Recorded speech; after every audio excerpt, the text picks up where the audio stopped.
आज दिल्ली में गर्द आलूद हवाओं का खौफ किसी कदर कम हो सकता है।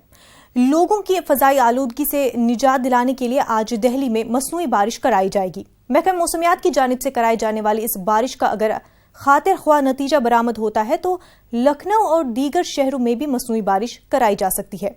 वाज़ेह है कि दिल्ली में दिवाली के बाद फजाई आलूदगी में मजीद इजाफा हुआ है। अस्पतालों में सांस की तकलीफ के मरीजों का तादाद बढ़ता ही जा रहा है। लोगों ने घरों में भी मास्क लगाना शुरू कर दिया है।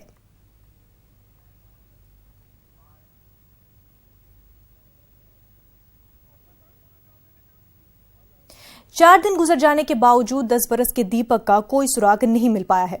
पटना के एसकेपुर में एक मैनहोल में गिरने के बाद दीपक को अब तक रेस्क्यू टीम ढूंढने में नाकाम रही है। अब इस मामले पर सियासत भी शुरू हो चुकी है। आरजेडी और जेडीयू आमने सामने हैं और एक दूसरे पर इल्जामात की बौछार की जा रही है। दीपक के अहले खाना गम के मारे निढाल हैं। एनडीआरएफ और एसडीआरएफ की टीमें दीपक को ढूंढ रही हैं।